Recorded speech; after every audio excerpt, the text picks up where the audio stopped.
Arise and shine, for the light is come, and the glory of the Lord is risen upon thee. Bangkitlah, menjadi teranglah, sebab terangmu datang, dan kemuliaan Tuhan terbit atasmu. Haleluya. Saatnya gereja Tuhan nyatakan, Yesus kan datang segera. Ku dengar suara Tuhan berseru, persiapkan jalan bagiku. Kitalah umat pilihan Allah, beritakan perbuatan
Shalom, tahukah saudara bahwa kita tengah hidup di era yang para ahli sebut sebagai era postmodern, di mana era ini sangat dipengaruhi oleh pandangan postmodernisme yang mempengaruhi cara pandang khususnya generasi muda saat ini, bahkan mempengaruhi cara mereka memandang kehidupan spiritual. Dari berbagai sumber yang menjelaskan tentang postmodernisme, dapat disimpulkan bahwa postmodernisme adalah cara pandang dan juga gaya hidup yang menentang atau selalu mempertanyakan segala sesuatu yang dulu tidak pernah dipertanyakan, yaitu dari hal ilmu pengetahuan, suatu kebenaran, dan bahkan penentuan otoritas. Pandangan ini umumnya bersifat skeptis dan lebih memprioritaskan pengalaman dan perasaan pribadi. Contohnya, mereka berpendapat bahwa kebenaran itu ada tapi tidak bersifat absolut, melainkan tergantung pengalaman dan perasaan tiap orang. Hal ini sangat berpengaruh terhadap pandangan mereka dalam berbagai hal. Dalam kekristenan sendiri, pandangan postmodernisme biasanya juga mempertanyakan hal-hal seperti bukti Tuhan ada atau tidak, apakah Alkitab adalah sumber yang valid atau tidak, pertanyaan mengenai kalau Tuhan itu baik, kenapa ada kejahatan, atau apakah suatu dosa masih relevan ketika banyak orang melakukannya dan akhirnya dianggap normal. Sebetulnya, dalam Kisah Para Rasul 17 ayat 16-34, Rasul Paulus juga pernah menghadapi situasi serupa saat berada di Athena, Yunani, di mana ada banyak sekali patung-patung berhala yang menandakan adanya banyak cara pandang, filosofi, budaya, dan ilah-ilah. Tidak heran jika Paulus dan rekan-rekannya ditertawakan dan dianggap membual saat membagikan Injil dan berita tentang Kristus. Namun, di balik itu ada rasa penasaran dan kehausan untuk tahu lebih lanjut dari apa yang diajarkan Paulus, sehingga Paulus mendapatkan kesempatan emas, yaitu diundang untuk berbicara di sidang Areopagus, tempat di mana siapapun bebas untuk berbicara dan berpendapat. Paulus menggunakan kesempatan tersebut untuk memberitakan kebenaran yang akhirnya membuat beberapa orang Athena menjadi percaya kepada Tuhan, bahkan bergabung dalam persekutuan orang percaya. Sebagai orang percaya, apa saja yang dapat kita pelajari dan lakukan dari pengalaman Paulus di era postmodern ini? Yang pertama, pentingnya memiliki kepekaan akan kondisi kerohanian yang terjadi di era ini. Dipenuhi Roh Kudus membuat Paulus menjadi selalu peka dan tidak tinggal diam saat melihat jiwa-jiwa disesatkan oleh ilah-ilah dan pandangan yang tidak benar.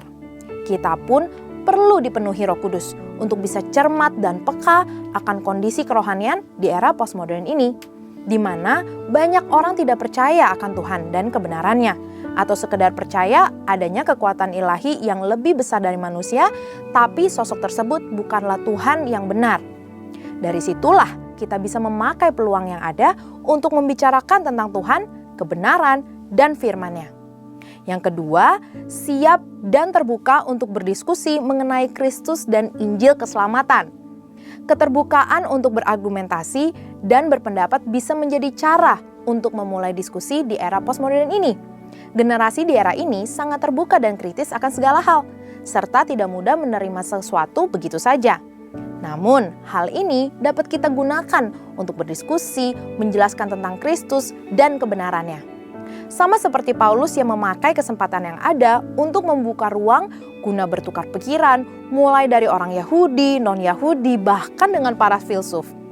Ia memberikan alasan dan argumentasi yang tepat dalam menyampaikan kebenaran dan Injil keselamatan, serta menyerukan pertobatan.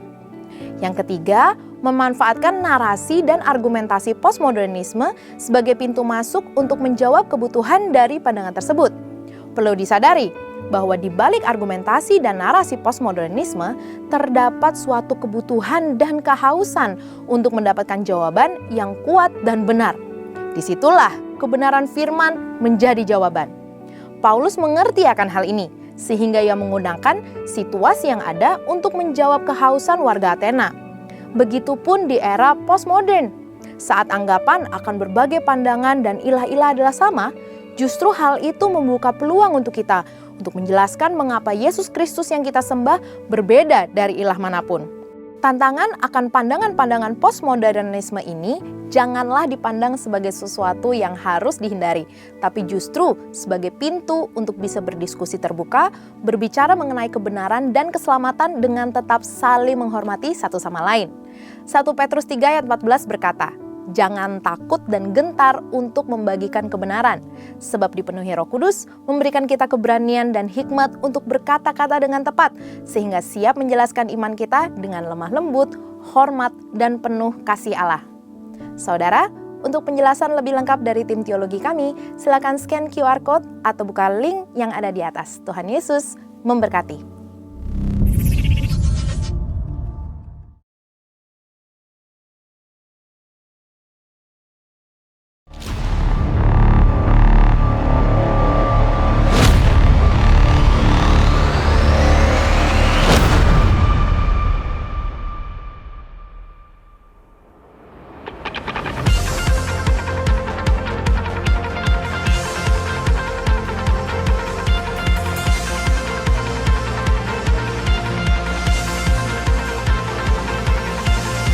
Sebab Tuhan telah berfirman, dari gelap terbit terang yang bersinar.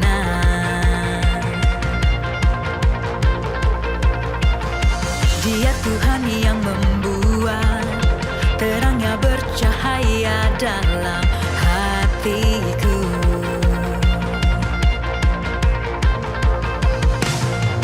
Kebenaran-Mu yang membawa hidupku bersinar terang, bawa kemuliaan-Mu.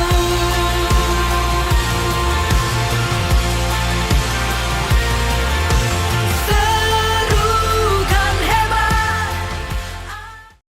Selamat sore, shalom semuanya. Sekali lagi shalom. Puji nama Tuhan, kembali kita boleh berkumpul di tempat ini yang hari ini, sore ini datang dengan hati yang penuh sukacita dan rindu akan Tuhan. Boleh saya lihat lambaian tangannya tinggi-tinggi. Haleluya. Mari sebelum kita memulai ibadah kita pada sore hari ini, kita mau satukan hati dan berdoa. Kami bersyukur Tuhan atas setiap kasih-Mu dalam hidup kami Tuhan. Atas setiap anugerah yang telah Engkau berikan untuk kami Tuhan di tempat ini Yesus. Kalau saat ini kami boleh berada Tuhan di hari ke-21 di tahun 2024 ini Tuhan. Kami percaya ini semua karena kasih-Mu. Kami percaya ini semua karena penyertaan-Mu dalam hidup kami Yesus. Dan saat ini Tuhan kami mau terus percaya Tuhan bahwa Engkau Tuhan adalah Allah kami yang akan membawa kami melewati tahun-tahun Tuhan di dalam hidup kami Tuhan. Karena kami percaya Kau tidak akan pernah meninggalkan kami Yesus. Terima kasih Yesus. Saat ini kami mau siapkan hati kami Tuhan. Kami mau duduk diam Tuhan. Kami mau memuji dan memuliakan nama-Mu lebih lagi Yesus. Engkau persiapkan hati kami yang terbaik. Terima kasih Yesus. Di dalam nama Tuhan Yesus yang siap untuk memuji Tuhan, kita sama-sama katakan haleluya. Amin. Terima kasih Yesus. Kami datang dengan ucapan syukur kami.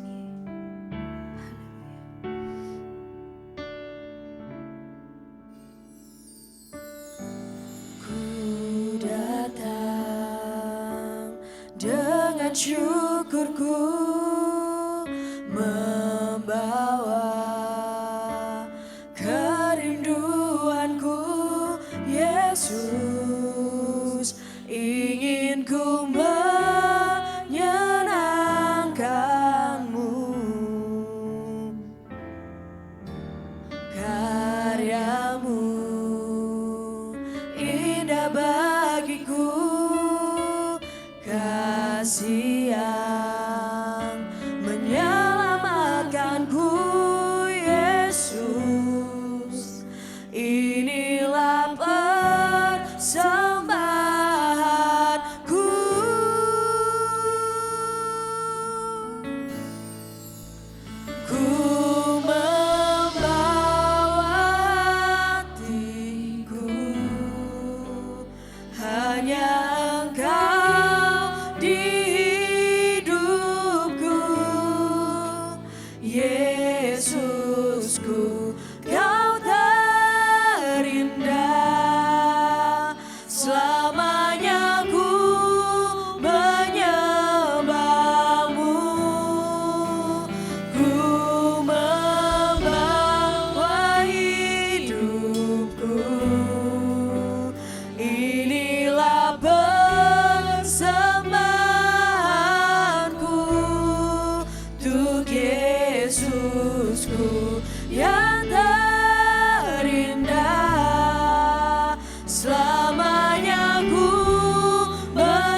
Bapak Ibu Saudara untuk bangkit berdiri. Ku datang dengan syukurku, membawa kerinduanku, Yesus. Ingin ku menyenangkanmu,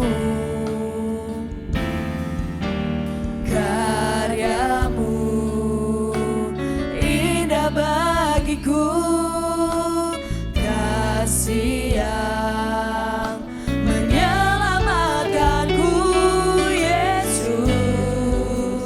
Inilah persembahanku.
segalanya.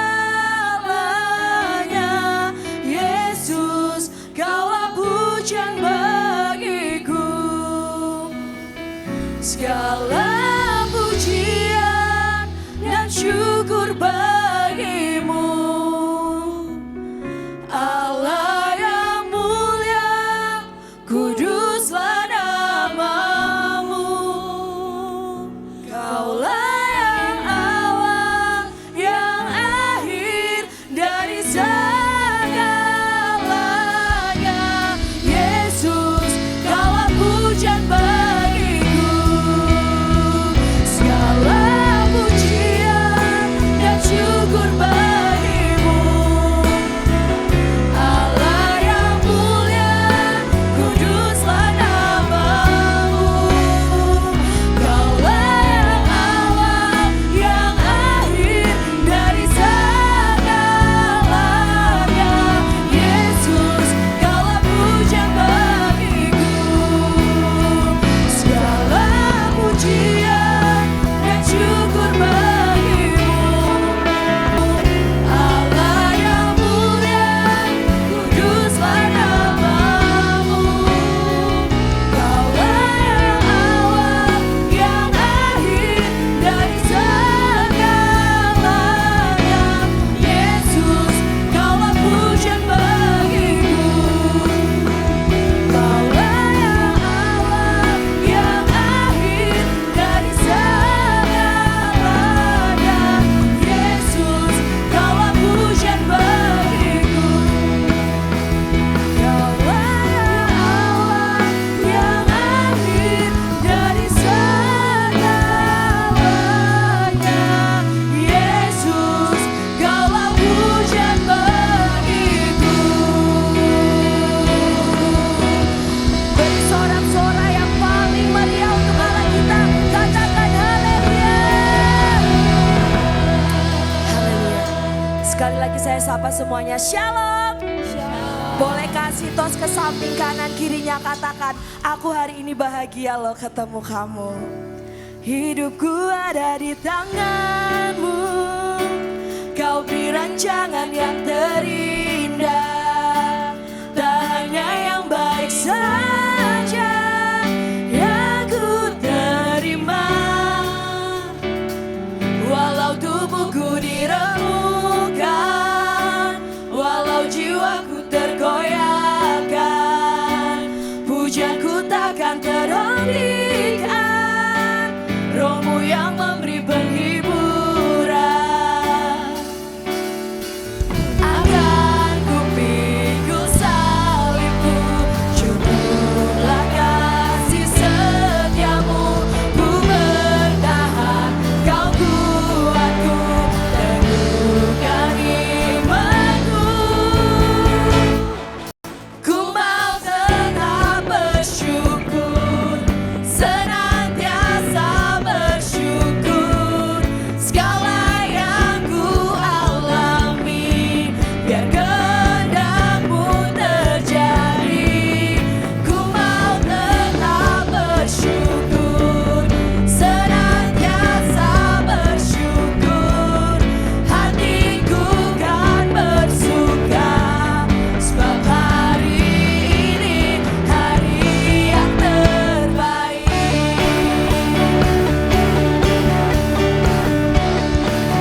bersama-sama dengan Tuhan Yesus.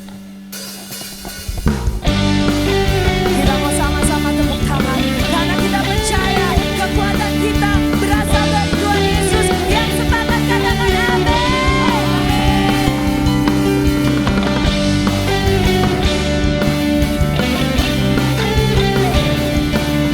Satu hati kita mau katakan, firman-Mu Tuhan, berita bagi kakiku. Janji-Mu terang bagi jalan-jalanku. Kebenaran-Mu menuntunku setiap hari. Ku menantikan-Mu, beri kekuatan baru. Ku kan terbang tinggi di awan bersama-Mu dalam kemuliaan. Sebab firman-Mu dan ku menopang. Ku kan aman di dalam-Mu Tuhan.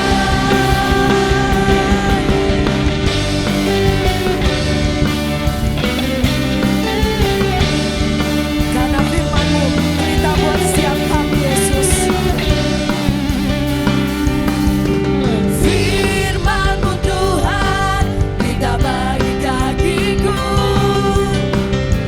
Janji-Mu terang bagi jalan-jalanku. Kebenaran-Mu menuntunku setiap hari. Ku menantikan-Mu, beri kekuatan baru.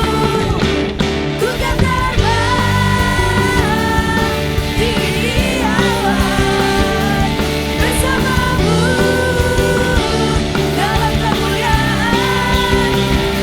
Sebab firman-Mu dan ku menopang. Ku kan aman di dalam-Mu Tuhan. Jalan-Mu di atas jalan-jalanku. Rancangan-Mu melebihi rancanganku. Firman-Mu sungguh telah membebaskanku. Berjalan lebih tinggi, berjalan bersama-Mu.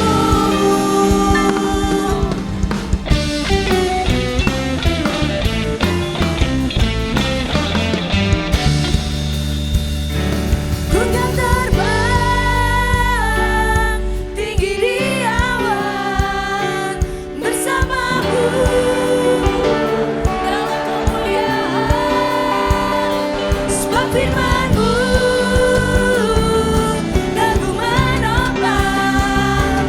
Ku kan aman di dalam-Mu Tuhan.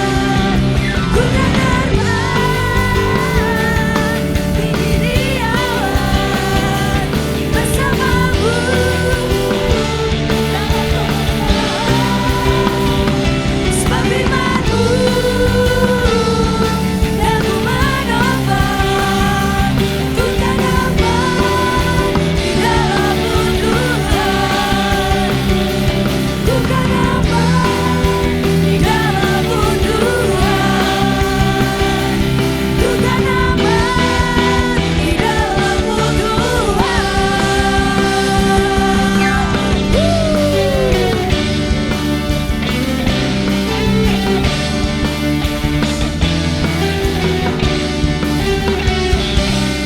Sorak-sorak yang terbaik buat Allah kita. Haleluya. Saya persilakan semua duduk kembali.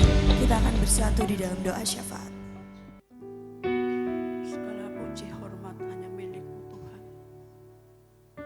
Kami bersyukur dan terima kasih Tuhan Yesus pada kesempatan sore petang hari ini Tuhan. Kami telah memuji, menyembah, memuliakan Engkau Tuhan bersama-sama. Merendahkan diri di hadapan-Mu Tuhan. Tuhan Yesus kami bersyukur dan terima kasih Tuhan. Setiap kehidupan kami, anak-anak kami. Kau masih izinkan kami untuk bersekutu dengan Engkau pada malam hari ini Tuhan. Untuk menyerahkan hidupnya bagi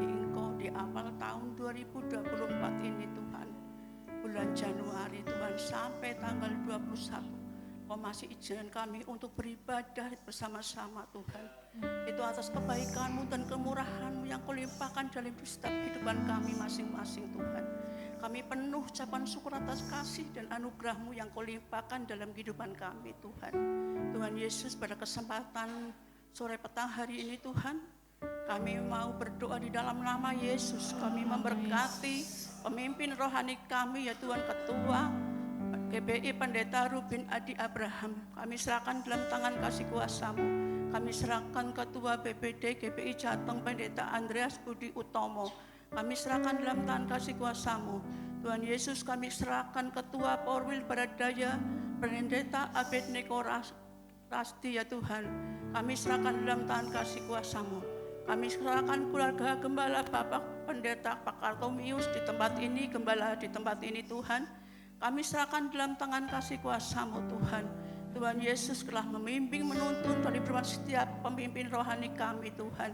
Kami menyerahkan Bapak Gembala kami, pembina kami Tuhan, Pendeta Dr. Nikoro Notora Harjo ya Tuhan. Kami serahkan dalam tangan kasih kuasa-Mu. Tuhan Yesus, kami serahkan Pendeta Muljati Suwarna Tuhan. Tuhan, kami serahkan semuanya ini, pemimpin rohani kami dan gembala pembina kami serahkan dalam tangan kasih kuasa-Mu. Tangan kasih-Mu, kemurahan-Mu yang Kau limpahkan dalam kehidupan setiap kehidupan mereka Tuhan. Tuhan Yesus memberkati mereka dalam kehidupan mereka, pelayanan mereka Tuhan. Supaya dalam kehidupan mereka Tuhan, setiap pelayanan-pelayanan mereka Tuhan membawa dampak yang luar biasa bagi jiwa-jiwa setiap gereja yang mereka gembalakan ya Tuhan. Hanya di dalam nama Yesus, mujizat demi mujizat terjadi dalam gereja-gereja yang mereka gembalakan ya Tuhan. Tuhan mau mohon pada Engkau Tuhan pada malam hari ini.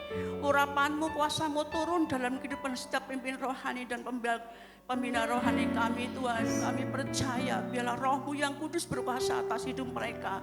Di dalam nama Yesus kami serahkan semuanya ini dalam tangan kasih kuasa-Mu. Tuhan, pada malam hari ini kami serahkan seluruh majelis dan jemaat di tempat ini Tuhan. Kami serahkan dalam tangan kasih kuasa-Mu di awal tahun 2024 ini Tuhan. Rancangan demi rancangan yang mau disusun di tempat ini Tuhan. Semua pengurus gereja dan jemaat gereja semuanya Tuhan berjalan lancar. Apa yang mereka kerjakan, apa mereka lakukan hanya menyenangkan hati Engkau Tuhan. Supaya apa yang sudah disusun berjalan lancar dari Januari sampai Desember di tahun 2024 ini Tuhan. Semuanya karena Tuhan Yesus yang membimbing, menuntun dalam kehidupan jalannya apa yang sudah disusun ya Tuhan. Semua pengerja-pengerja tempat ini, semua majelis ya Tuhan, jemaat, semua pengurus miliki keunitian bersama ya Tuhan. Tuhan Yesus, kami bersyukur dan terima kasih Tuhan. Kami serahkan dalam tangan kasih kuasa-Mu. Tuhan, kami serahkan seluruh kegiatan GBI Gunung Padang di tempat ini Tuhan. Semua kegiatan hanya Roh-Mu yang kudus yang berkuasa atas kehidupan kegiatan-kegiatan di tempat ini Tuhan. Apapun yang dikerjakan, apapun yang dilakukan di tempat ini Tuhan, berjalan bersama Roh-Mu Tuhan. Kami percayakan sepenuhnya ke dalam tangan kasih kuasa-Mu, tangan kasih-Mu, kemurahan-Mu dalam kehidupan setiap kehidupan kegiatan ada yang tempat ini Tuhan, dan anak-anak-Mu di tempat ini yang melakukan pekerjaan ya Tuhan. Tuhan Yesus, kami bersyukur, terima kasih karena Kau Allah yang hidup dan berkuasa yang selalu membimbing, menuntun dalam kehidupan setiap anak-anak-Mu Tuhan. Tuhan Yesus, kami percayakan semuanya ke dalam tangan kasih kuasa-Mu. Perluasan tanah di gereja ini Tuhan, bagi kami tidak mungkin, tapi bagi Roh-Mu yang kudus berkuasa atas gereja ini, mujizat demi mujizat terjadi. Di mana Kau tempatkan tempat yang luas, yang lebar Tuhan, untuk menampung jiwa-jiwa dimenangkan bagi Engkau Tuhan. Kuasa Tuhan dicurahkan di tempat ini, api Roh-Mu dicurahkan di tempat ini Tuhan. Kami bawa semuanya Tuhan, jemaat-jemaat-Mu di tempat ini. Di dalam nama Yesus, mujizat terjadi di tempat ini. Kami percayakan sepenuhnya pada Engkau. Semua dana-dana Tuhan Yesus siapkan tepat pada waktunya. Karena waktu Tuhan bakal waktu kami. Karena rencana-Mu rencana yang terbaik bagi gereja GBI Gunung Padang 2 ya Tuhan. Hanya di dalam nama Yesus kami menyerahkan semuanya dalam tangan kasih kuasa-Mu. Tuhan, gereja GBI Gunung Padang 2 bertempat di kota Purbalingga ini Tuhan. Kami serahkan dalam tangan kasih kuasa-Mu Tuhan. Gereja ini Tuhan membawa dampak yang luar biasa bagi kota Purbalingga Tuhan. Jiwa-jiwa dimenangkan masuk di gereja GPI Gunung Padang 2 Tuhan. Di dalam nama Yesus, penuhi Purbalingga dengan kemuliaan-Mu Tuhan. Penuhi dengan roh kedamaian, sukacita, kesejahteraan atas bangsa kami, bangsa Indonesia Tuhan, dan Purbalingga ini Tuhan. Kami percayakan sepenuhnya Engkau Tuhan. Kami menyerahkan bangsa Indonesia ini bagi Engkau Tuhan. Kami percaya Tuhan, roh kedamaian, sukacita, kesejahteraan atas bangsa kami Tuhan. Pemulihan terjadi, pembaharuan terjadi Tuhan. Di dalam nama Yesus, kami menyerahkan bangsa Indonesia dan Purbalingga ini. Di saat Tuhan Yesus bekerja ya Tuhan, menebarkan hujan pertobatan bagi Indonesia Purbalingga. Jiwa-jiwa sujud menyembah Engkau, mencari keselamatan, jalan kebenaran hanya melalui Yesus, tidak ada lain. Hanya di dalam nama Yesus kami serahkan kota Purbalingga dan bangsa Indonesia ini dari Sabang sampai Merauke Tuhan. Tuhan Yesus, kami menyerahkan ya Tuhan, kalau di tahun 2024 ini ada pesta demokrasi Tuhan, pemilihan presiden dan wakil presiden. Kami serahkan dalam tangan kasih kuasa-Mu. Biarlah Tuhan Yesus yang menyediakan yang terbaik presiden dan wakil presiden, yang takut akan Kau, yang setia akan Kau, yang benar-benar melakukan tugas untuk kemajuan bangsa kami ya Tuhan. Hanya di dalam nama Yesus, karena Indonesia dalam naungan-Mu, dalam genggaman-Mu, dalam kuasa-Mu Tuhan. Tuhan Yesus, kami serahkan semuanya ini dalam tangan kasih kuasa-Mu Tuhan. Tuhan Yesus kiranya memberkati setiap anak-anak-Mu yang sudah mengembalikan milik kepunyaan-Mu pada sore petang hari ini Tuhan. Berkati setiap hidupan mereka berlimpah-limpah, cukupkan segala keperluan dan kebutuhannya dalam kehidupan sehari-hari Tuhan. Tuhan Yesus, kami bersyukur dan terima kasih Tuhan yang mengelola keuangan jiwa. Tuhan Yesus memberkatinya. Dalam nama Yesus Tuhan, sebentar lagi mau mendengarkan kabar kebaikan-Mu ya, firman Tuhan yang akan disampaikan oleh hamba-Mu Tuhan. Sembunyikan hamba-Mu Tuhan di bawah kaki salib-Mu Tuhan. Apa yang keluar dari lidah bibir hamba-Mu hanya berasal dari Engkau Tuhan. Bila Roh-Mu yang kudus yang berkuasa atas membimbing menuntun hamba-Mu yang menyampaikan firman. Firman itu ya Tuhan, yang kami mendengarkan semua bisa melakukan apa yang disampaikan oleh hamba-Mu, bisa mendengar, duduk diam di bawah telapak kaki-Mu, akan disampaikan oleh firman-Mu, bisa kami tangkap. Hanya di dalam nama Yesus kami serahkan semuanya ini ke dalam tangan kasih kuasa-Mu. Haleluya, amin. Kita akan siapkan hati kita untuk mendengarkan berkat dari firman Tuhan. Kembali saya undang Bapak Ibu Saudara untuk bangkit berdiri. Haleluya Yesus, terima kasih Tuhan. Firman jadi manusia, diam di antara kita. Ada hidup terang bagi manusia. Engkau datang bagi kepunyaan-Mu. Firman jadi manusia, diam di antara kita. Ada hidup terang bagi manusia. Engkau datang bagi kepunyaan-Mu. Yesus, Juru selamatku, ku akui Engkau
kasih Rohmu bekerja Tuhan. Biarlah terus bekerja Rohmu dalam ibadah kami sore ini. Amin Tuhan. Engkau melawat setiap kami. Yes. Hati kami yang rindu akan Engkau. Biarlah Engkau penuhi hati setiap kami Bapa. Urapan yang baru turun atas kami, membuat hati kami untuk selalu bersyukur kepadamu Tuhan. Terima kasih Bapa, terima kasih. Mari setiap kita yang ada di tengah ruangan ini, kita mau berkata, Tuhan, ini hati setiap kami. Amin Tuhan. Angkat kedua tanganmu di hadapan Tuhan. Angkat kedua tanganmu di hadapan Tuhan. Tuhan Yesus, melihat tangan-tangan kami umat-Mu, kami angkat kedua tangan kami di hadapan-Mu. Serta hati kami buka untuk kehadiran-Mu, untuk kebenaran firman-Mu. Oleh karena Tuhan Yesus, inilah penyerahan kami kepada Engkau. Jika kami ada sampai hari ini, kami percaya hidup kami ada penyertaan-Mu dan pemeliharaan. Amin Tuhan. Dan sore malam ini kami bersyukur kami boleh menikmati hadirat-Mu dalam pujian dan penyembahan kami. Dan sebentar kami akan mendengar isi hati-Mu, yaitu firman-Mu. Tuhan, kami siap untuk ditaburi firman-Mu. Hati kami Tuhan Yesus, dan kami siap untuk diberkati. Oleh karena Tuhan, urapi kami semua, urapi hamba-Mu, agar hamba boleh berbicara dalam tuntunan-Mu. Dan apa yang keluar dari bibir mulut dan hamba-Mu adalah perkataan Allah sendiri yang boleh memberi kekuatan buat kami semuanya. Terpuji-pujilah nama-Mu. Yes. Di dalam nama Yesus kami Dalam nama berdoa. Yesus. Serta kami siap untuk diberkati lewat firman Tuhan sore ini. Haleluya. Yang siap mendengarkan firman Tuhan dan siap diberkati, kita berkata amin. Silakan duduk. Tuhan Yesus berkati. Shalom Bapak Ibu dan Saudara kasih Tuhan. Senang sekali hari ini kita bisa dipertemukan kembali. Tanpa terasa kita sudah memasuki di minggu yang ketiga di bulan Januari tahun 2024. Saya percaya jika kita sampai hari ini ada, itu bukti bahwa hidup sudah diberkati dan disertai Tuhan. Amin. Berikan tos kiri kanan, bilang begini, hidupmu sampai hari ini dipimpin dan disertai Tuhan. Sambil ngomong loh, jangan cuma begini toh. Kenapa saya suruh ngomong? Supaya nanti suasananya cair, suasananya enak. Masa duduk dengan teman kiri kanan cuma begini toh ya. Tapi kalau kita ada interaksi, lebih nyaman suasananya. Termasuk saya menyampaikan firman Tuhan pun lebih lega, lebih los rasanya. Kenapa? Respon Bapak Ibu hidup ya. Kalau saya berbicara matanya cuma melotot begini, rasanya nggak enak juga ya. Nah, baik, kita hari ini akan bicara sesuai dengan tema kita. Dalam berapa bulan ini kita banyak berbicara tentang tahun 2024 adalah tahun untuk bangkit jadi teranglah. Itu tema kita dari gembala pembina kita, Paniko ya. Lalu tema kita dari sinode kita adalah beriman teguh kepada Yesus ya. Jadi ada dua tema umum yang diberikan kepada kita, khususnya pejabat gereja Betel Indonesia. Kalau dari Paniko berbicara tentang bangkit jadi teranglah. Lewat sinode kita diberi tema beriman teguh kepada Kristus. Siap untuk menjadi anak Tuhan yang tetap beriman teguh? Saudara penasihat Tuhan, itulah kerinduan hati Tuhan. Untuk bangkit jadi pemenang, untuk bangkit menjadi terang.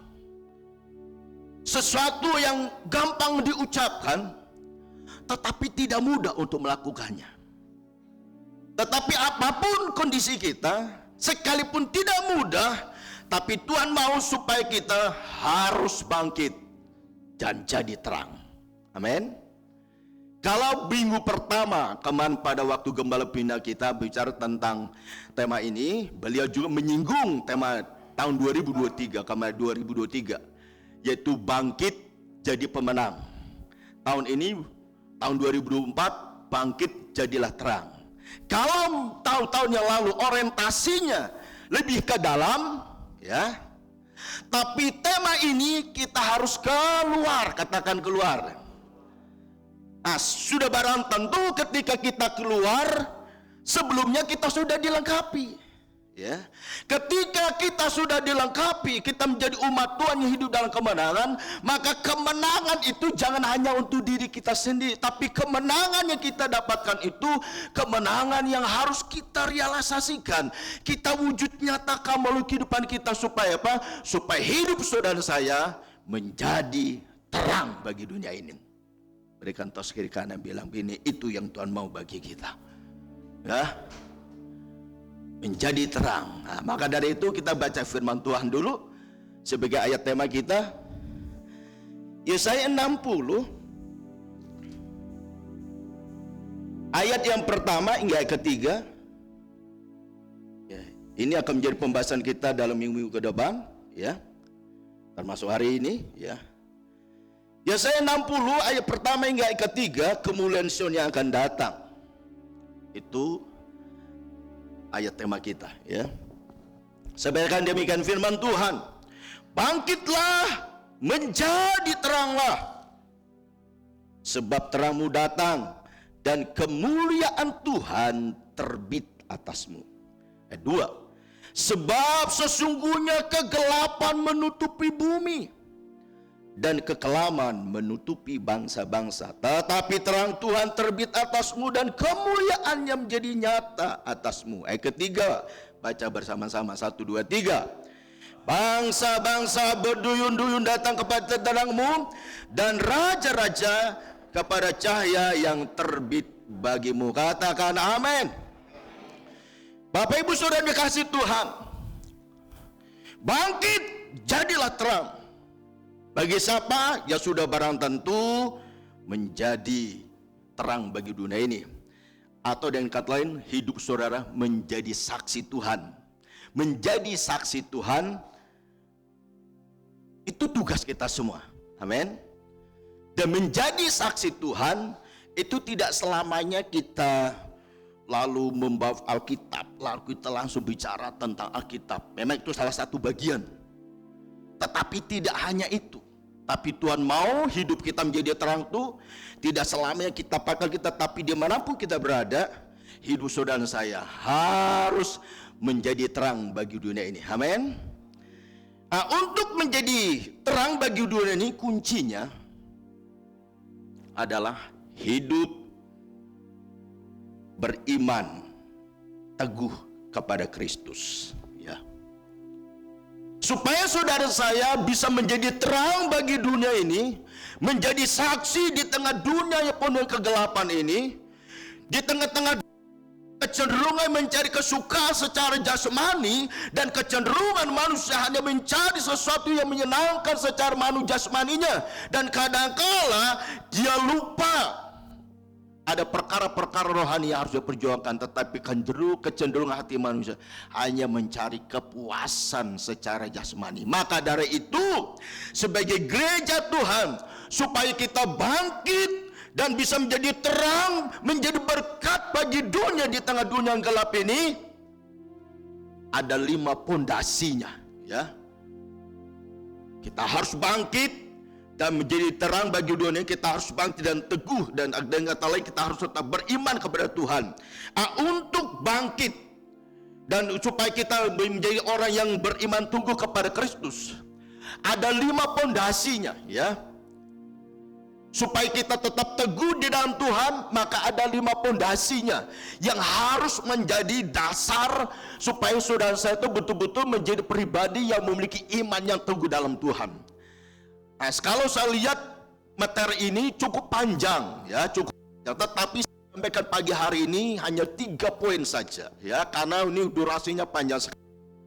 Tetapi saya rindu ke 3 poin kita simak sungguh-sungguh, ya, agar kita menjadi orang yang beriman teguh kepada Kristus, hingga hidup saudara dan saya boleh menjadi terang dan menjadi berkat bagi dunia ini. Kita lihat ada berapa pondasinya. Salah satu yang pertama itu adalah, yang pertama kita harus percaya bahwa Injil itu adalah kekuatan Allah. Katakan, Injil itu adalah kekuatan Allah. Ya. Supaya kita menjadi pribadi yang kuat dalam Tuhan. Ya.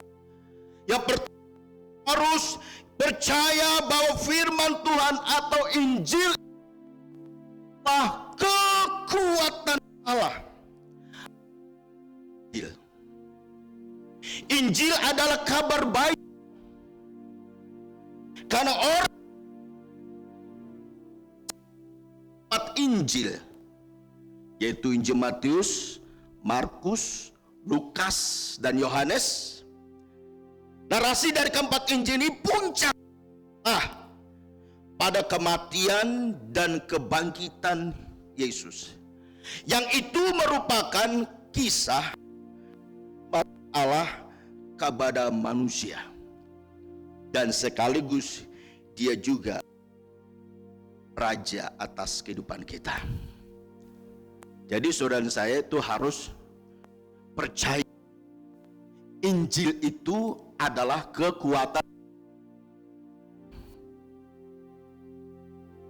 Apa itu Injil? Injil tadi adalah sukacita atau kabar baik. Maka dari itu, Bapak Ibu dan Saudara dikasih Tuhan, firman Tuhan yang kita dengar, firman Tuhan yang kita renungkan sangat penting. Ketika kita renungkan apa yang kita baca, kita renungkan itu, kita harus yakini. Amin. Amin. Yang selanjutnya, apa untungnya? Apa manfaatnya? Apa kegunaannya bagi saudara saya yang percaya kalau Injil itu adalah kekuatan Allah? Ya. Apa untungnya bagi saudara saya? Apa kegunaannya bagi saudara saya ketika kita meyakini bahwa Injil itu adalah kekuatan Allah? Keuntungannya, saudara saya mendapatkan kepastian untuk diselamatkan. Ya. Saudara saya mendapat kepastian untuk diselamatkan. Yang kedua, keuntungannya, hidup saudara ada dalam kebenaran firman Tuhan. Lalu yang ketiga, hidup saudara dituntun untuk hidup beriman serta hidup di dalam berkat Tuhan. Amin. Amin. Dan sekali lagi saya katakan buat kita semuanya, apa sih keuntungannya ketika saudara saya itu percaya kalau Injil itu ada kekuatan Allah? Kekuatan Allah itu keuntungannya buat kita, yang pertama saudara dan saya pasti memperoleh keselamatan. Yang kedua, saudara hidup dalam kebenaran. Yang ketiga, saudara senantiasa dituntun untuk hidup beriman serta hidup saudara ada dalam berkat-berkat Tuhan. Oleh karena itu saudara dikasih Tuhan, sebagai penerapannya buat kita semua yang hadir pagi ini, percayalah kepada Injil, karena Injil itu ada kekuatan Allah atau kabar baik yang di dalamnya nyata kekuatan Tuhan. Amin. Percayalah kepada Injil, karena Injil itu ada kabar baik karena di dalamnya nyata kekuatan Allah. Ini bagian pertama. Jika saudara dan saya mau menjadi terang bagi dunia ini, maka kita harus percaya dengan teguh kepada Kristus. Supaya kita menjadi orang yang percaya dan teguh ke dalam Kristus, pondasinya yang pertama, saudara harus percaya kalau Injil itu adalah kekuatan Tuhan. Amin. Kadangkala kita membaca firman itu perlu perjuangan. Pak Niko pernah bilang begini, baca firman Tuhan itu harus dipaksa. Ya. Kenapa harus dipaksa? Sebab kadangkala manusia jasmani kita ini lemah.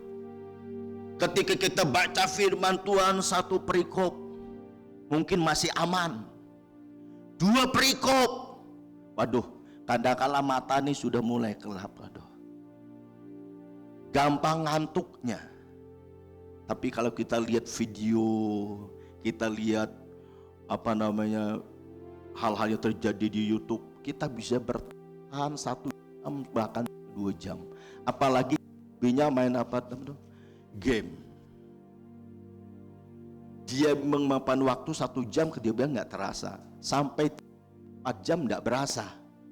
Tapi baca firman baru 5 menit saja, rasanya sudah begitu panjang. Matanya sudah mulai lelah. Pertanyaan saya hari ini, pagi ini, aku senang main game. Berapa menit? 2 jam.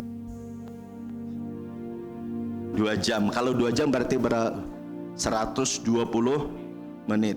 Waktunya singkat apa enggak tuh? Singkat. Masih perlu ditambahin? Mau tambah berapa jam, Sak? 1 jam.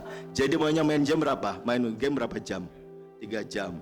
Yang lainnya berapa jam sudah main game? Mana? 5 jam. Cukup 5 jam? Cukup? Nggak kurang? Hah? Perlu ditambahin? Nanti saya tambah 2 jam. Tapi konsekuensinya yang komandan nanti. Mana Riwan? Ini tugas kita, mau pemilu ini. Wah, tugas tuh. Waduh. Siapa lagi? Yusak 2 jam. Mas Riwan 5 jam main game. Yang lain? Semua. Nggak mau ngaku saya. Mungkin atas itu ya. Maksud saya begini, kadangkala kita melakukan sesuatu yang sebetulnya itu boleh-boleh saja, tapi durasinya harus dibagi. Ya, kalau kita punya tanggung jawab dan pekerjaan harus kita selesaikan sekian jam, aku butuh waktu istirahat sebelum sambil main game mungkin setengah jam atau 1 jam, tinggal sudah atur. Tapi jangan sampai waktu kita main game menghabis waktu yang harus kita pakai untuk menyelesaikan tugas kita yang harus kita kerjakan hari itu. Akhirnya waktu banyak tersita, hanya kita pakai untuk apa? Main game. Tapi pada prinsipnya orang mau relax dulu sambil main game atau apalah, itu hal yang normal supaya kita tidak jenuh. Tapi jangan sampai durasinya begitu panjang. Kalau 5 jam tugas kita, berapa jam harus kita kerjakan? Ya, berarti banyak waktu tersita untuk apa? Hanya main game. Tapi saya harus acung jempol 2 orang ini pengakuan yang jujur di hadapan Tuhan. Tapi mulai hari ini saya berikan catatan khusus, jangan terlalu panjang waktunya untuk main game. Kasih waktu 1 jam. Setuju?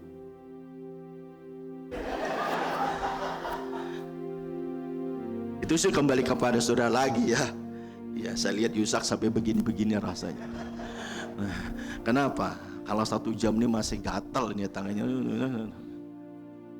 Tapi saya mau beritahu, beri waktu untuk relax, buat rehat. Di samping kita punya aktivitas lain. Beri waktu untuk 1 jam, no problem. Tapi jangan sampai melebihi dari itu, sebab ketika kita melakukan itu melebihi dari durasi waktu untuk kita bekerja, kita tidak ada mendapatkan sesuatu apapun. Apalagi baca firman. Ibadah kita rata-rata sekarang berapa? 1,5 jam, betul nggak? 1,5 jam, kadang-kala lebih sedikit, bahkan kadang-kala bisa 2 jam, tapi jarang. Kenapa? Karena kita harus pergunakan waktu semaksimal mungkin supaya durasi 1,5 jam betul-betul kita pakai untuk menikmati hadirat Tuhan, baik oleh pujian maupun oleh firman Tuhan, supaya apa? Waktu yang 1,5 jam itu betul-betul berguna, bermanfaat, mengisi kehidupan rohani saudara saya. Supaya apa? Supaya saudara saya bisa menjadi terang bagi dunia ini. Amin. Supaya kita menjadi orang yang teguh di dalam Tuhan, perlu diisi firman, perlu diisi sesuatu yang rohani, supaya ketika saudara keluar, yang keluar dari kehidupan saudara itu memancarkan kemuliaan Tuhan. Ketika itulah hidup saudara saya menjadi saksi bagi dunia ini. Amin. Firman Tuhan dengan jelas berkata di dalam Roma pasal yang pertama ayat yang ke-16 hingga ayat ke-17 begitu dikatakan demikian, Injil itu adalah kekuatan Allah. Sebab aku mempunyai keyakinan yang kokoh dalam Injil, karena Injil adalah kekuatan Allah yang menyelamatkan setiap orang yang percaya, pertama-tama orang Yahudi, tetapi juga orang Yunani, sebab di dalamnya nyata kebenaran Allah yang bertolak dari iman dan memimpin kepada iman. Seperti ada tertulis, orang benar hidup oleh iman. Berikan tos kiri kanan itu yang Tuhan mau buat kita semuanya. Ya. Orang percaya harus hidup di dalam iman yang sungguh-sungguh dalam Tuhan. Ya. Maka dari itu, saudara dan saya harus bisa membagi waktu. Jangan sampai waktu kita tersita, tapi sesuatu yang sia-sia. Manusia boleh rileks, cari hiburan dan sesaat. Itu normal. Tapi jangan sampai kita menyitakan waktu hanya untuk hal-hal yang tidak berguna kehidupan kita. Ya, itu yang pertama. Yang kedua, Bapak Ibu dan Saudara kasih Tuhan, pondasi yang harus ada di kehidupan kita, supaya saudara dan saya itu tetap teguh imannya di dalam Kristus. Pondasi yang kedua, percaya kepada janji Tuhan. Katakan percaya kepada janji Tuhan.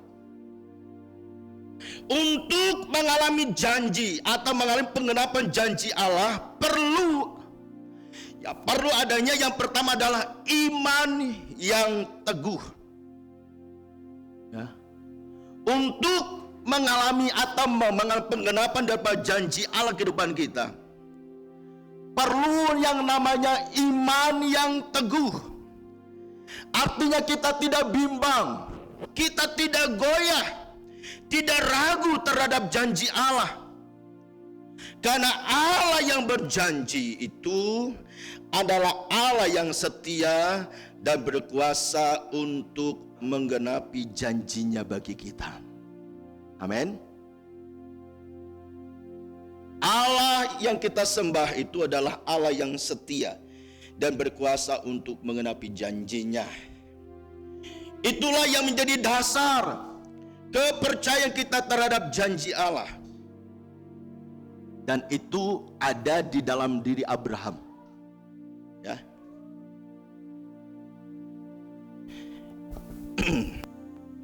Ya, Abraham imannya tidak menjadi lemah.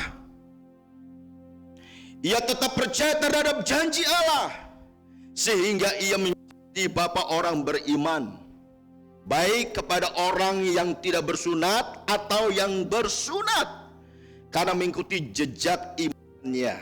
Roma pasal 4 ayat ke-10 hingga ke-12. Ya. Dan Abraham belum diberkati Tuhan, Abraham memperoleh keturunan dan menjadi bangsa yang besar dan diberkati oleh Tuhan.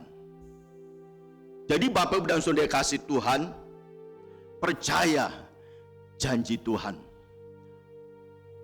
Untuk mempercayai janji Tuhan, maka iman yang teguh perlu kita miliki. Salah satu tokoh dalam Alkitab, Abraham, imannya tidak menjadi lemah, sehingga dia menjadi bapa orang percaya. Dan dia juga berkati oleh Tuhan dengan keturunan yang besar, bangsa yang besar, bangsa yang diberkati oleh Tuhan, dan bangsa yang boleh menjadi berkat bagi dunia ini. Amin. Perhatikan firman Tuhan dalam Roma pasal yang keempat ayat 18. Saya baca mulai dari ayat ke-18. Roma pasal keempat ayat ya. Demikian firman Tuhan.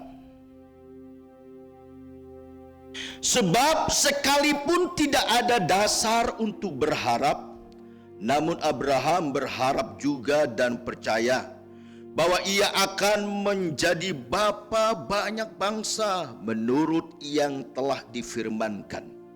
Demikianlah banyaknya nanti keturunanmu. Imannya tidak menjadi lemah walaupun ia mengetahui bahwa tubuhnya sudah sangat lemah karena usianya telah kira-kira 100 tahun dan bahwa rahim Sarah telah tertutup. Tetapi terhadap janji Allah ia tidak bimbang karena ketidakpercayaannya, malah ia diperkuat dalam imannya dan ia memuliakan Allah. Perhatikan di 21. Dengan penuh keyakinan bahwa Allah berkuasa untuk melaksanakan apa yang telah ia janjikan. Karena itu hal ini diperhitungkan kepadanya sebagai kebenaran dan seterusnya. Jadi Bapak dan Saudara kasih Tuhan, tadi pada waktu berdoa, dalam doa syafaat tadi kita berdoa untuk perluasan gereja ini. Kurang lebih berjalan 5 tahun. 5 tahun waktu yang tidak singkat, betul nggak? Panjang. Oh Tuhan, kira-kira dijawab Tuhan apa enggak sih ya doa kita? Tapi saya meyakini pada waktu hambanya Ibu Titus ke sini, ya, saya coba sharing dengan beliau. Bu, kita ini kan sudah berdoa sekian waktu untuk perluasan pekerjaan Tuhan yang ada di Purbalingga. Kita sudah berdoa tanah yang di depan, yang di sampingnya sudah ada tulisan dikontrakan termasuk di belakang. Tapi belum ada titik terang. Artinya sesuatu yang membuktikan bahwa itu pasti. Tetapi ada sedikit tanda bahwa salah satu yang di depan. Di depan ini ketika kita ke Jakarta ketemu yang bersangkutan, yang bersangkutan dia bilang gini, mau dipakai silakan Pak. Tapi ada berapa ruangan tidak boleh sama sekali. Di apa-apa yang tidak boleh. Karena itu pesan tacinya dulu dia bilang. Tapi yang itu depan boleh. Mau buat parkir silakan. Bahkan saya disuruh lagi, kalau mau Bapak, saya punya tanah di Pratin 7.000 luasnya, coba kan luas tuh. Saya ini jadi bingung, wah nih Tuhan. Setelah pulang saya berdoa saya ngomong dengan beberapa yang ikut saya, ini gimana nih, mau digarap apa enggak nih? Setelah saya pulang saya adakan pertemuan, masih ya tarik ulur rapat kita. Menjelang berakhir tahun 2023 nih, gudang ini mau dikontrakan. Saya ketemu lagi dengan pengurus. Wah, dapat masukan nih berapa pengurus bilang begini, disuruh milih nih depan atau samping. Atau semuanya mayoritas jalurkan yang di samping. Kenapa yang di samping? Wis kepenak, tinggal renovasi tok. Saya coba tanya, minta berapa 1 tahun? Ternyata harganya lumayan. Jalurnya berapa? 80 juta per tahun. Apa 80 juta nih? Belum berani melangkah ini. 1 minggu kemudian, Pak, turun Pak, 10 juta. Jadi berapa? 70 juta. Belum boleh melangkah, belum lagi. 1 minggu kemudian saya datang lagi ke bersangkutan. Ji, kira-kira saya tawar begini, hasilnya pertemuan yang pengurus. Jaluknya pira Pak? 25 juta. Saya ambil durasi 15 tahun. Pak, 25 juta tapi durasinya 15 tahun. 1 minggu, 2 minggu kemudian dapat jawaban.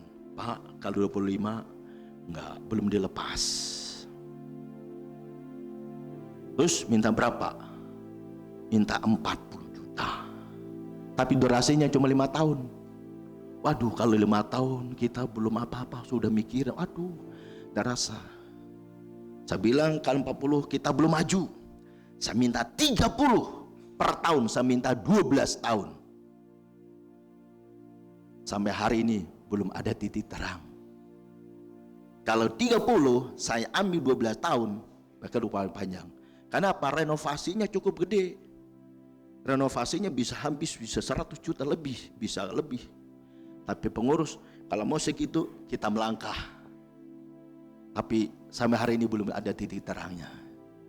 Kira-kira kalau saya lontarkan kepada Bapak Ibu hari ini, saudara mau beli yang di depan atau yang di samping?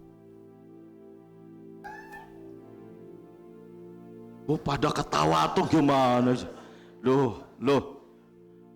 Pertanyaan selanjutnya, saudara mau tempat yang lebih luas atau mau tetap begini terus? Hah? Maunya yang luas. Tapi saya suruh tadi milih semuanya mengkem. Nah ini kadang-kala itu kita tidak melihat mujizat Tuhan itu apa? Ragu-ragunya ya. Ragu-ragu tuh kadang-kala manusia kita loh. Ya. Tapi kalau 30 eksekusi dilakukan. Waduh keren ya. Tapi durasinya berapa? 12 tahun atau 10 tahun. Tapi yang bersangkutan nggak mau. Jalurku cuma 5 tahun. Aduh kalau 5 tahun waktu yang sangat singkat. Tapi saya diajar di sini. Ibu Titus bilang begini. Kalau belum waktunya Pak, jangan dipaksa. Jangan dipaksa. Lalu pesannya apa lagi? Benahi di dalamnya. Berarti yang dibenahi siapa? Kenapa? Kita semua. Kenapa saya bilang begini? Ibu Titus bilang begini. Kalau Bapak memaksakan diri nanti, karena jemaat itu belum siap. Jadi semuanya nanti Bapak yang lebih berat. Benahi di dalamnya. Supaya jemaat Tuhan ketika mau bergerak, semuanya bergerak bersama-sama. Amin. Bukan di pundak saya toh dengan pengurus, tapi ada di pundak kita bersama. Berikan tos kiri kanan bilang begini, kalau Tuhan percayakan sesuatu yang besar, itu kita pikul bersama-sama.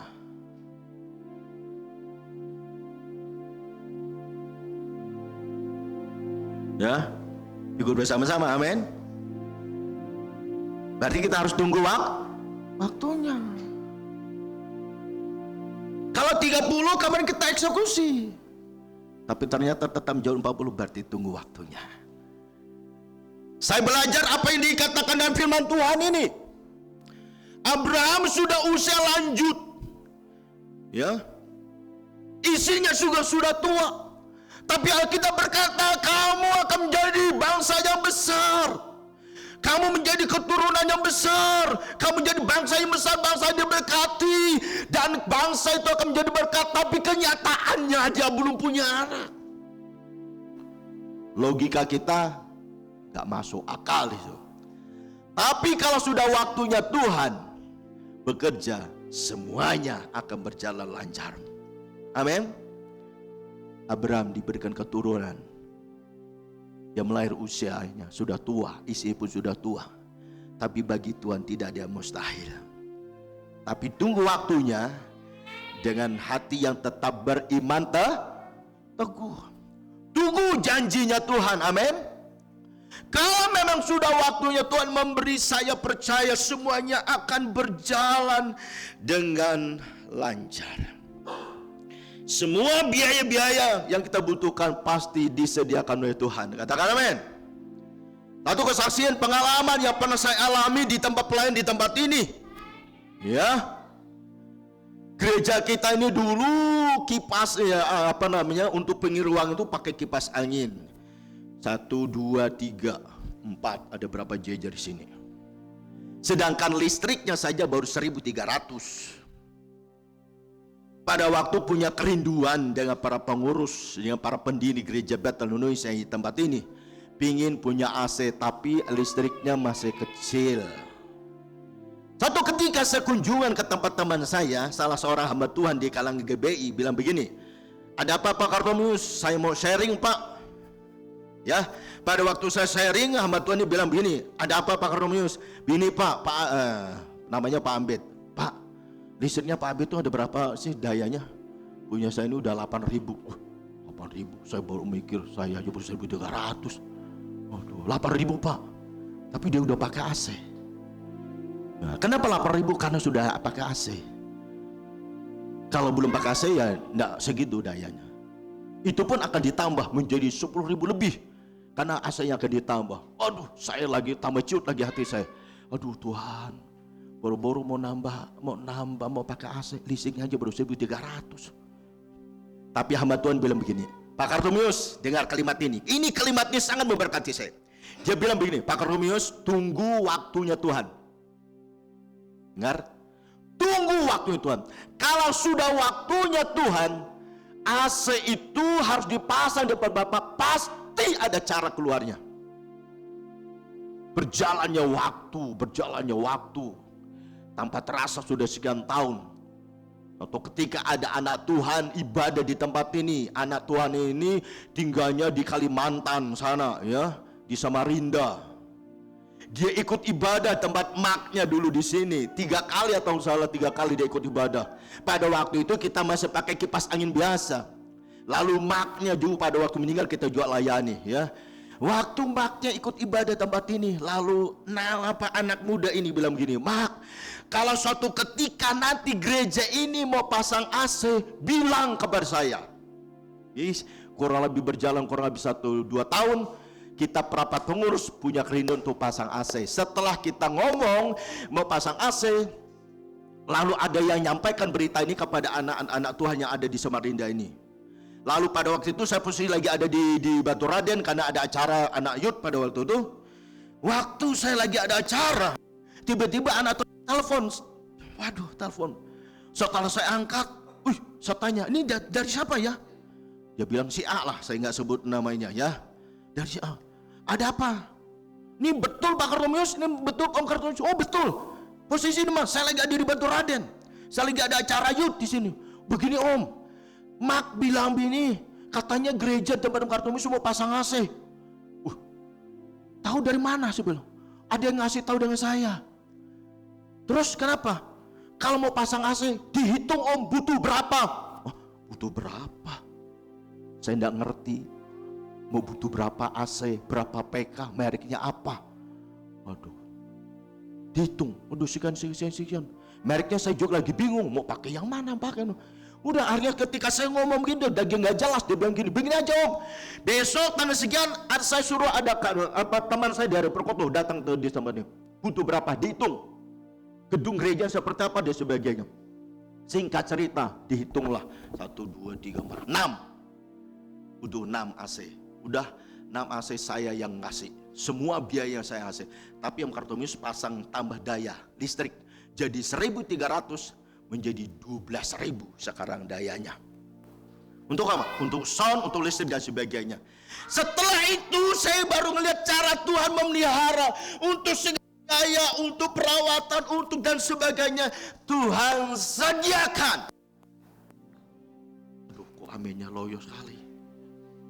Aduh, pada saya ini sudah berkonsentrasi luar biasa nih tadi loh. Ya. Ini kesaksian ini tiba-tiba muncul loh ya, tidak saya persiapkan. Ini sudah. Kenapa? Saya mengingatkan janji Tuhan ini tadi. Janji Tuhan ini tadi. Kalau dulu janji Tuhan digenapi dalam pekerjaan Tuhan tempat ini, saya percaya janjinya ketika kita semuanya beriman teguh seperti Abraham, ia tidak lemah, imannya tetap yakin kepada janji Tuhan. Maka saya percaya kalau Abraham mengalami kegenapan janji Tuhan, saya percaya di tempat ini pun pekerjaan Tuhan tempat ini pun akan melihat janji Tuhan dinyatakan. Amin.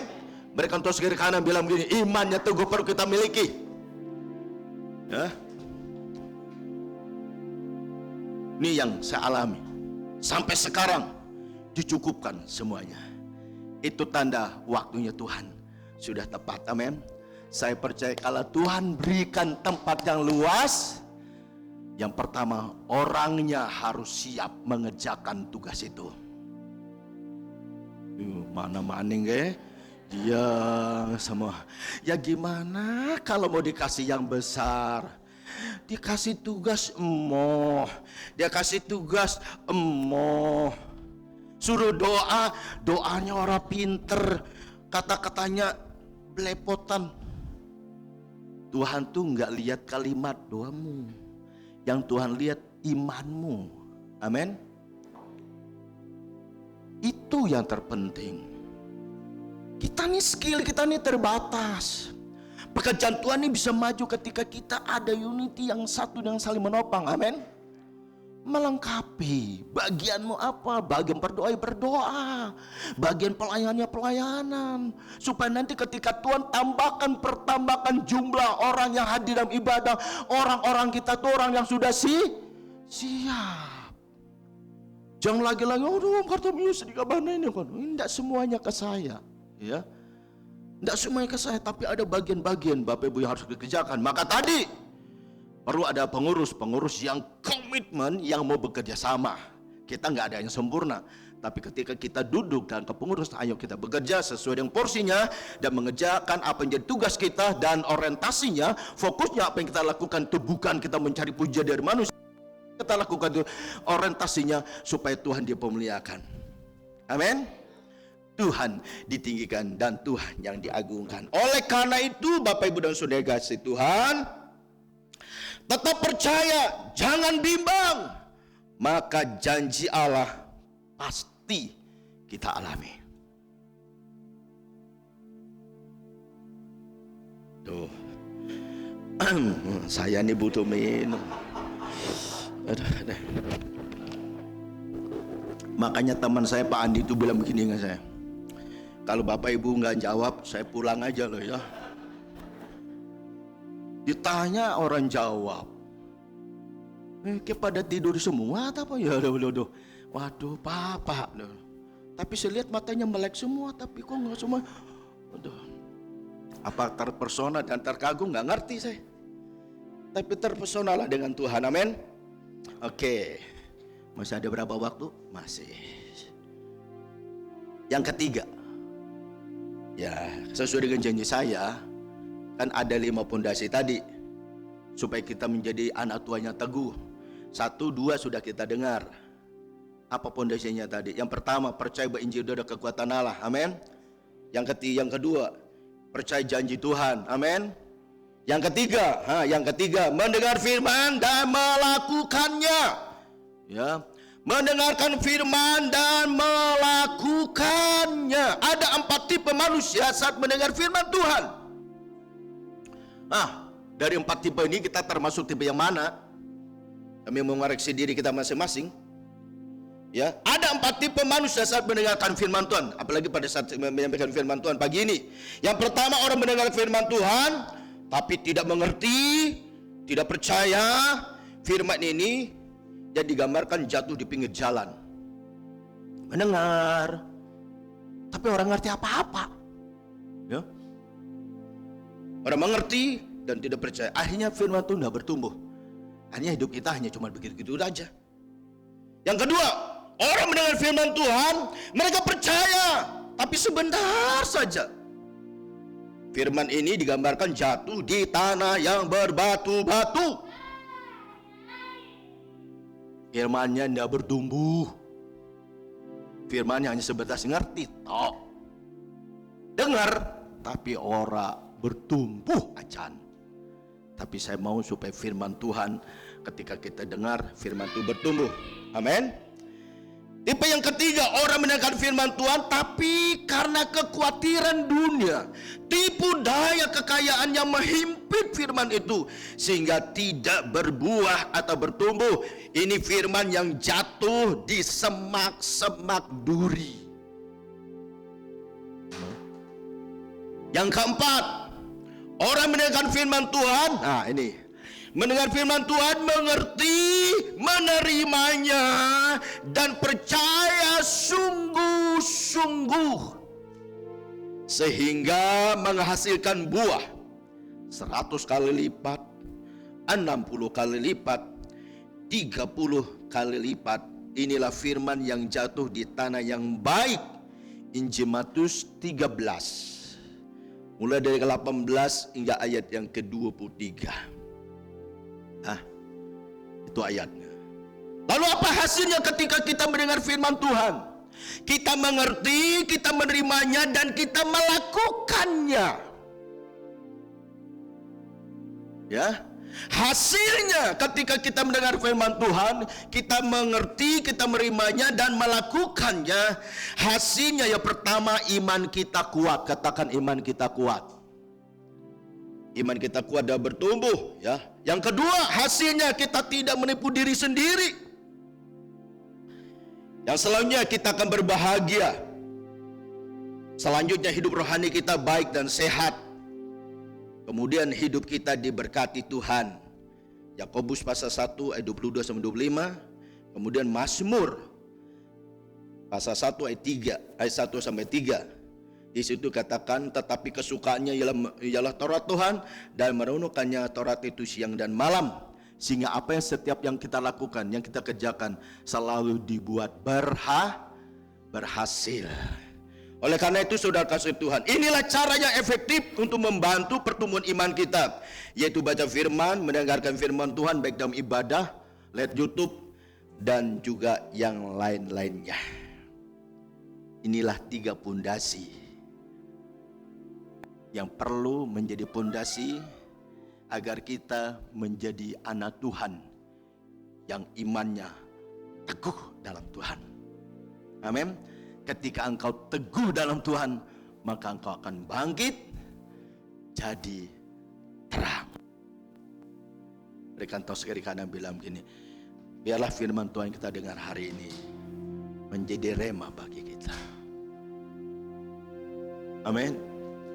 Aduh, ajak lalen ya, baca firman ya. Ajak main game terus ya. Boleh boleh. Tapi jangan kepanjangan waktunya ya. Nanti anakmu nangis. Sudah tidak. Ayo kita bagi berdiri. Dalam ucap syukur untuk firman Tuhan. Terima kasih Tuhan yang sentiasa memberkati setiap kita yang hadir dalam ibadah kita sore malam hari ini. Amin Tuhan. Dia juga yang sentiasa memberikan perlindungannya bagi kita. Dia juga yang sentiasa menghadapkan wajahnya diberi engkau kasih karunia. Tuhan menghadapkan wajahnya kepadamu diberi engkau damai sejahtera. Sekarang saudara kasih Tuhan, pulanglah dengan penuh sukacita, dengan membawa berkat rahmat Allah yang berlimpah-limpah, baik berkat jasmani maupun berkat rohani, serta kasih-Nya yang sempurna yang Dia nyatakan dalam kehidupan kita melalui anaknya yang tunggal, yaitu Tuhan kita Yesus Kristus, serta persekutuan yang manis dan indah di dalam kuasa Roh Kudus menyertai kita sekalian hari ini sampai Maranatha. Yang percaya diberkati Tuhan kita berkata amin. Tuhan Yesus memberkati kita semua.